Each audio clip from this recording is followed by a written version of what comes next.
Hi everyone, welcome and thank you for joining us. I'm Ellie, I'm the Product Marketing Director at GelatoConnect, and I'll be hosting this webinar for the next 30 minutes or so. So we're going to be reflecting on what we saw at FESPA last week, which is one of the biggest print and signage events in Europe. So there were thousands of PSPs, vendors and technology companies all in one place in Barcelona last week, and the GelatoConnect team was there all week. And what stood out to us was a really clear shift in the conversation around AI, which we're going to be exploring today. So, with me today also is Marcus, our Chief Product Officer. Marcus was on the stage at FESPA presenting on AI in print production software, and he spent the rest of the week in back-to-back conversations with a lot of PSPs from all over the world about what they're experiencing right now. So, he's going to bring that perspective into everything that we cover today. Marcus, thank you for joining us and sharing your insights with the group on this call today. Thank you, Ellie. I'm glad to be here. It was a packed week for sure, both in our booth, but overall at FESPA. So it was 5 amazing days there, or four. One was travel day. So Great. Looking forward to hearing about it. So we'll start off with a quick summary of the four key sessions at FESPA that were dedicated to AI. So the day one closing slot was on AI in print production software. That was our panel with Marcus on stage, and we'll be sharing kind of the key discussion points or key ideas from that session today. Another software company called Advantive ran a session covering what actually changes kind of on the shop floor in your print shop before and after AI. There was a third session on AI integration covering workflow, the cost impact, and shop floor reality. And then there was a session arguing that empathy as a brand's antidote to AI. So Marcus, you were on stage at FESPA and you're also in our booth all week. What was kind of the biggest thing that stood out to you? yeah, I think the biggest one, and I think we can all feel that also in our private lives, but at work and in printing for sure. I mean, it's how fast the conversation has moved. If you look at the conversations in print. Last year, it was all about, curiosity. What is this about? How will it impact us? Now it's much more about how do I actually operationalize? How do I deploy this? What should I do? Because I think everyone I spoke to, they realize I need to do something. And I don't want to paint a gloomy picture here, but the harsh reality is that this technology is moving faster than anything we have ever seen in modern history. So it's going so fast and the capabilities are just mind-blowing. So sitting still is not an option. You can do that, but there will be companies that do not sit still, and the companies that lean in and deploy these type of technologies, they will eventually steal your business. So you need to move. There is no other choice. And I think that's what I hear and feel and experience more and more also at FESPA. Absolutely. So we'll before we kind of get into the details, we'll just look at the context and kind of why now, like what is driving this change in conversation around AI in print. And really, there are three forces, and they're all hitting us at the same time. So the first one is run lengths. So average print runs have collapsed from around 3,000 to kind of under 30. PSPs like yourselves on the call are dealing with more SKUs, faster expectations around turnaround, tighter deadlines, and the manual processes that have worked for those long runs simply can't keep up with profitability at this volume.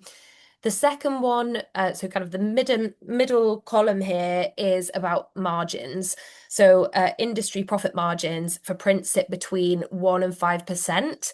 And two-thirds of PSPs expect their operating costs to rise in 2026. So there's no room left to absorb any kind of inefficiency. Every single wasted hour, every job that is misquoted and you have back and forth there, every overpayment on shipping comes straight off your bottom line.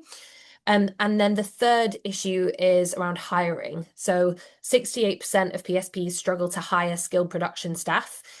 They're really scarce, they're expensive, and when they do leave, their knowledge kind of walks out the door with them. So AI is really the only realistic capacity lever that most PSPs have left. And this is kind of the backdrop to everything that we're going to discuss today. So, Marcus, on the FESPA panel last week, you said something that we've kind of quoted here that I think captures where the industry is right now. Can you take us through it and kind of that conversation? Yeah, sure. There is a saying, it's not the big that eats the small or wins over the small. It's the fast that wins over the slow. And I think that's never been more right than it is now. And it's also what we're seeing, and the opportunity in this is it's actually AI is to a great extent leveling the playing field. And what I mean by that is, economies of scale, being big, then as for decades, having the scale, that was a true advantage. Having the people, having the big teams, in different parts of the organization, that was a lever that, was difficult for the smaller PSPs or the smaller companies to compete with. That is changing, and that is changing fast with AI in the equation. It doesn't solve it all. In GelatoConnect and in Gelato, we're also looking at examples like logistics and procurement and how we can help companies or PSPs to get that advantage also when it comes to economies of scale in shipping and shipping and procurement.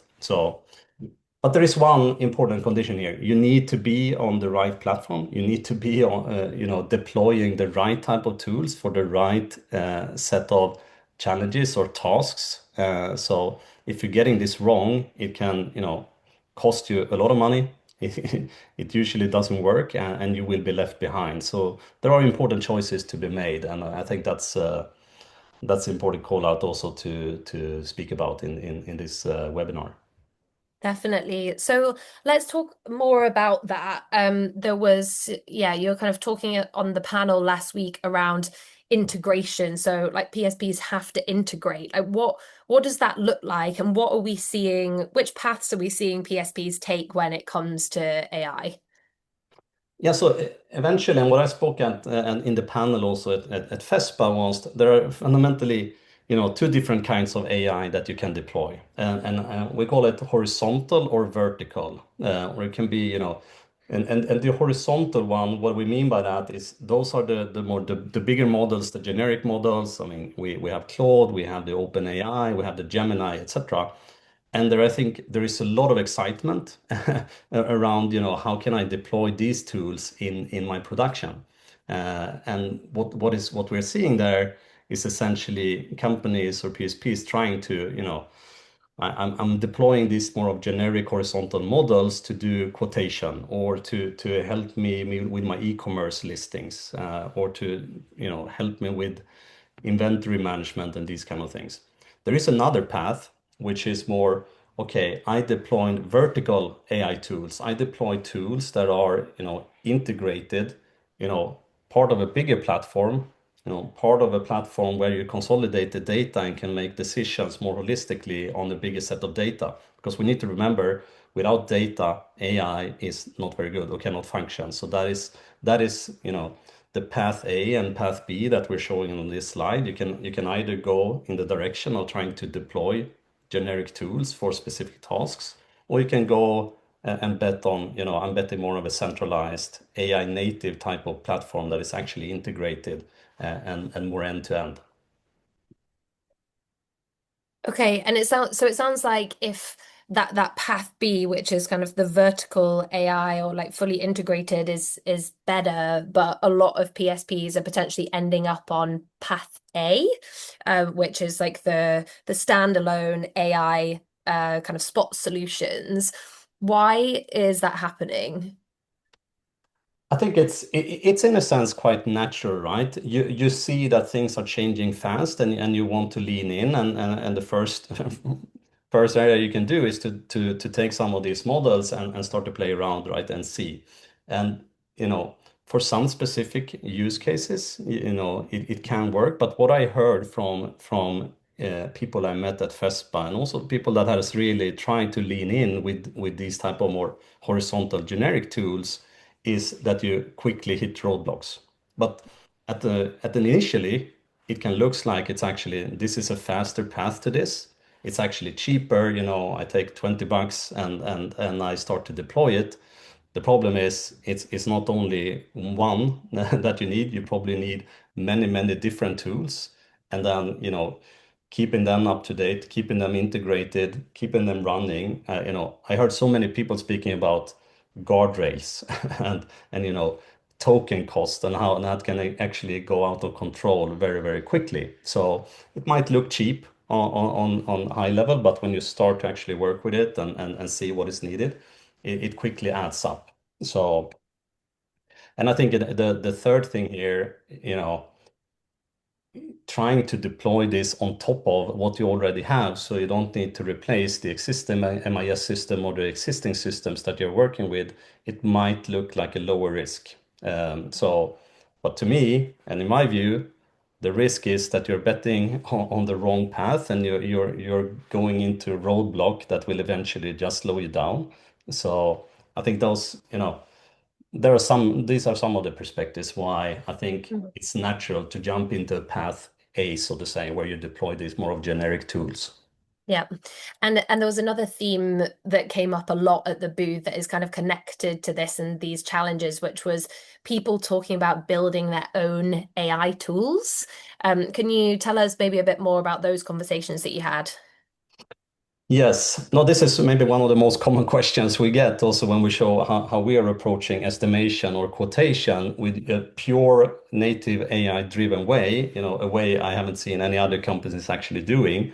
So that is, but why can I not do this myself? Why can I not just deploy one of these, generic AI tools? And I think I can be very transparent now. On the development side, Gelato has invested more than 100,000 hours on our estimation engine. 100,000 hours. That is, pure development and it's still continuing. So that is one thing. So and then you also have, okay, so how do I select the right foundational model? How do I, which one should I go with? That is a risk. I heard so many that, these models are great when they work or when they are up and running, but, quite often they are actually down or they are slow. And how do I mitigate that risk? We are not running on one model. We are running on multiple foundational models, and that is part of the development effort also to see, what model do you use for certain elements.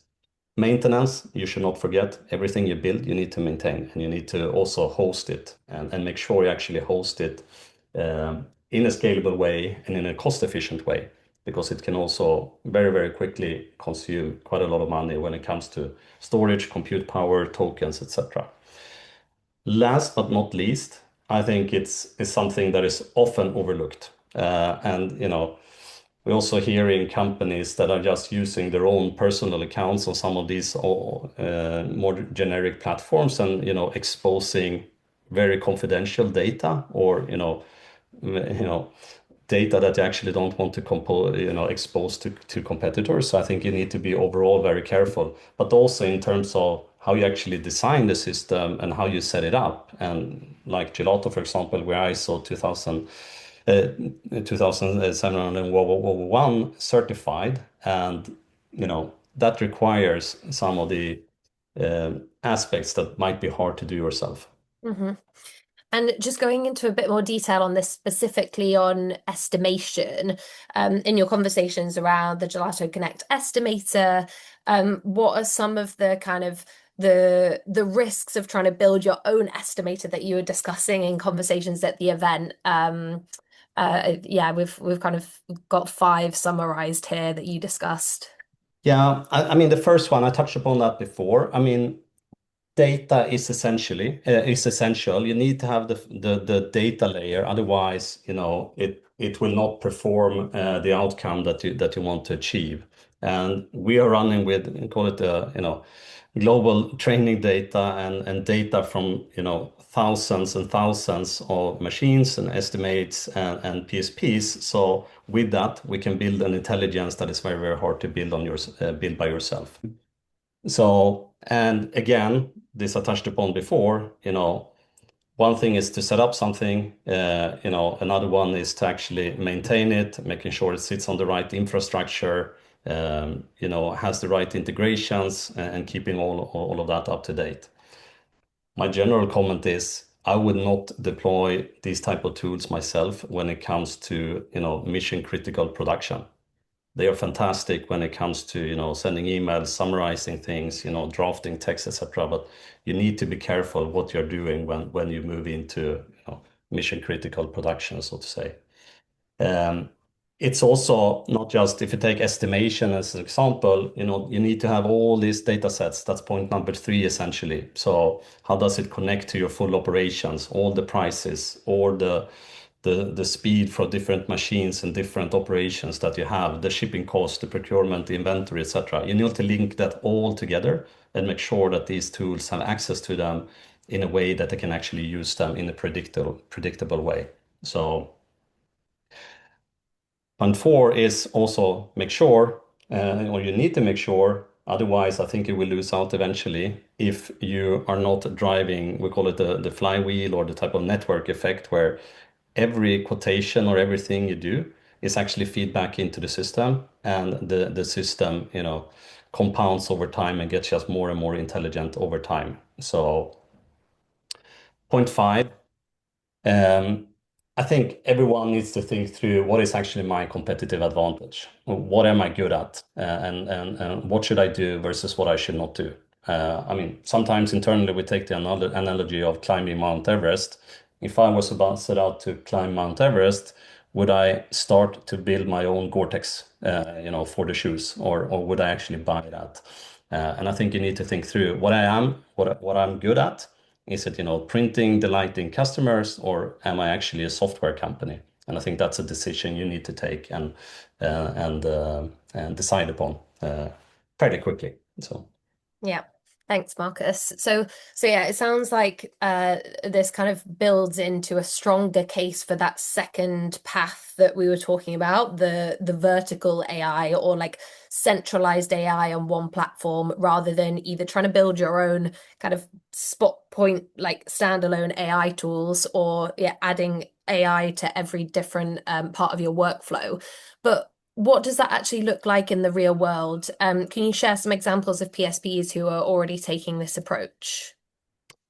More than happy to. And I have the luxury or the honor to be with Charlie Saunders, the CEO and founder of Tidymerch and down at FESPA. He was also part of the panel. He has fully deployed GelatoConnect, and he has essentially betted on the path B. You know, I'm betting on a platform, an integrated platform. I'm not into software development, I'm into printing, and I need a provider that can actually manage and support my end-to-end production and that is actually moving fast and staying at the forefront of these new technologies. Charlie has been on the platform for about 3 years, I think. So in 2025, his output more than doubled, essentially without adding machines, adding staff. So shipping is another one that we haven't spoken about so much here, but we're deploying a lot of intelligence, AI-driven intelligence to optimize what kind of shipment carriers you actually pick for certain lanes, etc. And in Charlie's case here, we actually managed to get the shipping costs down by 40%. Staggering numbers, so but it is true. So um, and also another piece, and absolutely critical when it comes to apparel, for example, is to make sure that you have the right stock in place at the right time. So, and with AI, we can predict and support you in what do you need to buy, what do you need to replenish, and what kind of volumes do you need in your inventory and in your warehouse, essentially. And that is also, helped him to reduce, call it the stock outs or being out of stock, which is, a critical piece for managing your growth or securing that you're actually growing your business. Yep, definitely. And just to note, this isn't just for apparel decorators either. We're seeing the same patterns in commercial print. So we have a couple of examples here. If Marcus, you want to share these from our existing customers who are seeing really strong results using the GelatoConnect Estimator as an integrated part of their existing GelatoConnect workflow rather than a standalone tool. Yeah, for sure. No, ESP Colour, UK-based PSP is a very, very interesting example. They are fully deploying our GelatoConnect Estimator. All the estimates are essentially AI-driven today.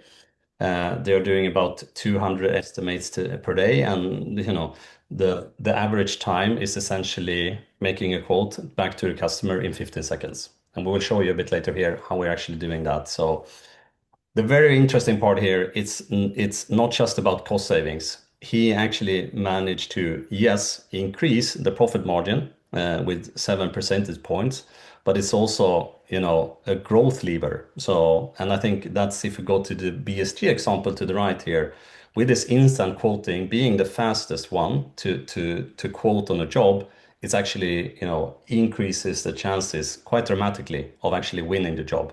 And here's an example where BSG on a tender, they won a tender with 750,000 pounds, and that's just one of many examples of the power of deploying these type of tools and the competitive advantage that you can achieve quickly. Amazing. Okay, so what we'd like to do now is give a quick live demo of the GelatoConnect Estimator, which is our kind of flagship AI native solution for estimating. And then we'll go into kind of the benefits of integrating this with GelatoConnect to centralize all aspects of your workflow into one AI native platform. Marcus, are you happy to present the demo? Yes, let me do that. So live webinar with the live demo. So I'm bold today. So no, so this is the Gelato Connect platform. We will only spend, five minutes or so on this. So and I will take one example of how we can deploy AI and how you can actually leverage these technologies through our platform. So one is what we call estimates, essentially quoting jobs. How do you price jobs? So we have something called estimate setup.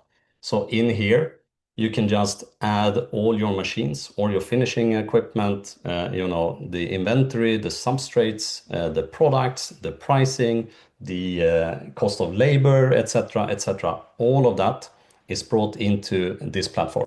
And that is what I spoke about before, right? Having all that data available and structured in a way that it can actually be used. Well, this sounds hard. It's a lot of work to get all of this in. No, it's not. It's also using an AI configurator. So you can essentially just drop in your Excel files or screenshots or just say, I have an HP Indigo 12,000 machine, please add it, etc. All of that you can just do by dropping it into this platform. Once you've done that, you go to estimates. Let's see here, and you can create an estimate. So let's see here. I think I took an example that you prepared, Ellie. I thought, why not just try this one? So, and this could be a typical thing that you get in an email from a customer or from a phone call or whatever it might be, right? 5,000 A4 brochures, 8 pages, some information on the paper, etc. It should be saddle stitched. Now, this agents or agentic network is going through all of this and essentially preparing an estimate for us. So we're going through this. It's already done. It came up with a number of suggestions from, this will cost 1,727 euros all the way to 2,500, depending on what you pick. So then you can see, it's a lot of details in here. What is the cost of print, the labor markup, machine markup, all of that. And you can configure it as steep as you want if you want a specific price or a specific markup or discount or whatever it be on a customer or time of the day or time of the year. All of that you can do in here. And this type of agentic network is taking care of that and making sure that, instant quoting. And it's not just instant, it's very, very accurate, and it gives you always the same quotation as well. So that's just the 3-4 minutes demo. And then of course you have a lot of analytics linked to this, so you can see the jobs that you're winning, the speed of the quotations, what you're quoting, etc. All of that is available in the GelatoConnect platform. Thanks, Marcus. So the estimator is kind of happening at the very beginning of the workflow, but Gelato Connect is so much more than an estimator, and we have AI built throughout the entire platform. So how should people think about the wider platform? Yes, no, this is the first step in essentially, right? It's an important step because this is where you win or you lose the jobs, essentially, right? But it needs to be integrated. It needs to link to so many other aspects of your business as well. It needs to link to the procurement. It needs to link to your logistics cost, all the things in the production that I just showed. But we're deploying these type of technologies and these approaches in so many different areas. In the procurement, I think we'll speak about that in a second here. On the logistics side of things, in the production for sure, estimation is one part of that. But then also Gelato Connect is, also now going out with a full MIS system to manage all types of orders. So yes, it's absolutely not just about estimation. There are so many other parts of Gelato Connect where these type of technologies and approaches are deployed. Exactly. So let's just briefly dig into each of those. We can start with procurement and what that solves. So procurement, one key thing is again to be integrated here and to make sure that you actually have the end-to-end data. So if you in one single system have your inventory, all your SKUs, all the paper, all the apparel products or whatever it is that you're producing, and you also know the consumption. You're integrated with the machines, you understand what are the orders that are coming through and how much do you actually consume. With that, if you're deploying the right type of technologies, in this case AI related technologies, you can get super accurate replenishment recommendations. And that is what we're doing. And I think we had Tidy Merch again here as an example. I was working very, very closely with him. He was essentially, we say 2 hours here, but I think it was up at 4 or 5 hours per day, in the end, to just sit and making sure that they had the right material for the next day. So instead, if you have this integrated system, you get the recommendation from the system once per day. A click of a button usually takes less than 1 minute, and you send out orders to many different suppliers and make sure that you have the things in stock for the next day or for the time of the production. Massively reducing stockouts, also important one, significant reductions in inventory levels. Most, if not all, PSPs I see are heavily overstocked. So there is massive opportunities to unlock capital by deploying these type of technologies in your inventory management processes. Definitely. And then what about on the kind of workflow or production side? Yeah. No, so then there we're working with a network of hundreds of print service providers also producing for Gelato. So we can measure this very, very accurately. And what we see is, the production error rate is well below the benchmark when you deploy these end-to-end systems and you have the control of your batching, your workflows, you have control mechanisms at the packaging stations. You can see if someone is not performing at the packaging station, for example, and you can quickly address that. You can see, do you use the right packaging material for that type of product and that type of shipment method, etc. All of these things are helping you to achieve these type of numbers. And a key thing in the world we're living in, when everything is just going faster, and the expectations are just rising, AI is just elevating that. Dispatching on time is utterly critical, and that is also what we see with these type of solutions that we are providing. That massive increase in terms of dispatch on time. For sure. And then if finally we can just touch on logistics. So you've said before that this is where the margin can show up the fastest. For sure. Typical PSP is working with one or two logistics providers. It can be a bit more depending on the country. Many are just running with one, and you take the price you get. Essentially, it's very hard to negotiate because you're quite small versus the carriers that are usually quite big. What we are doing is we're helping you to negotiate, we're helping you to getting access to a much broader set of carriers on the platform. And then we are deploying AI technologies to optimize your shipping, picking the right carrier for the right lane and for the right, for a certain package size, etc., etc. So this is absolutely not just about, negotiating lower prices. It is deploying technology to help you optimize your shipping. And we see these drastic type of improvements. Normally shipping cost is, it can be 10, 20% of your whole P&L. And if you can reduce that cost with 10 to 40%, you know, you start to see these percentage points margin improvements, 3 to 7 percentage points that we see here. So Amazing, thank you. And then finally, there's something new that we're announcing today that we launched at FESPA that's really exciting. Marcus, can you tell us a bit about GelatoConnect One? yeah, I truly like the name because there is something in one. What is the most common question or wish I get when I meet print service providers around the world? Marcus, please help us to get one system for the full business that we have. So a system that can be deployed and manage all our orders. Typically, you see 3 to 4, software solutions just for managing your workflow to manage your whole facility, right?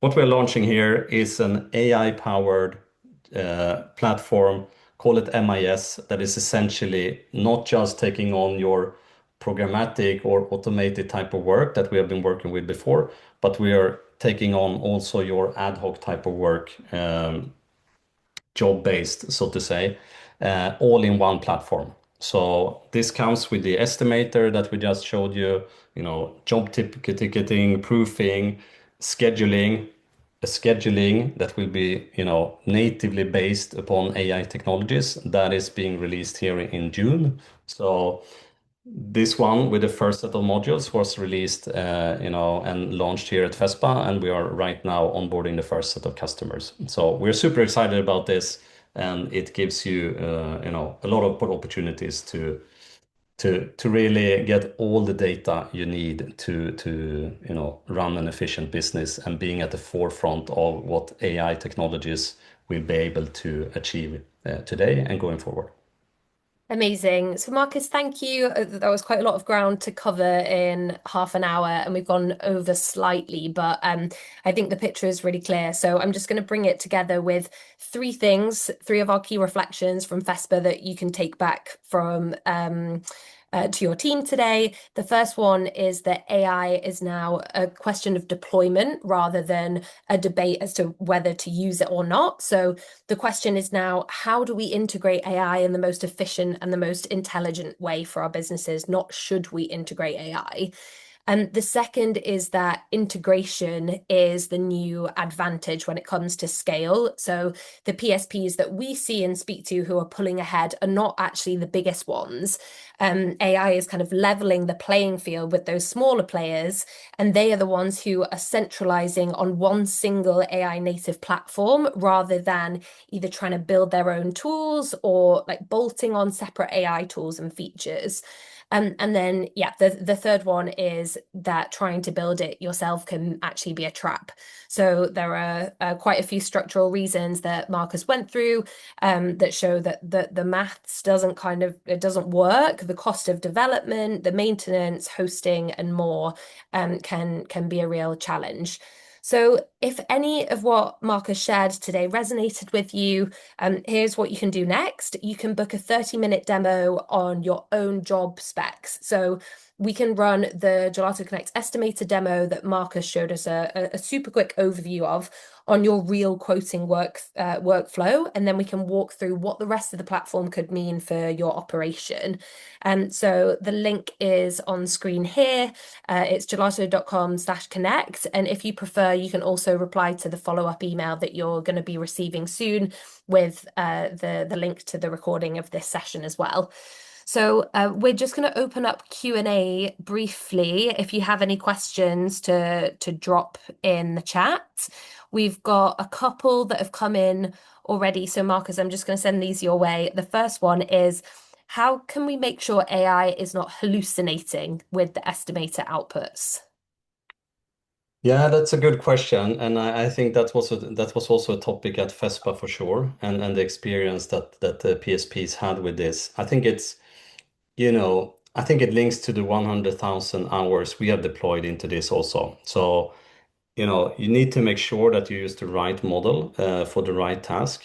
You need to make sure that the actual models you're using, they having access to the data actually needed, and they are trained and continuously trained on that.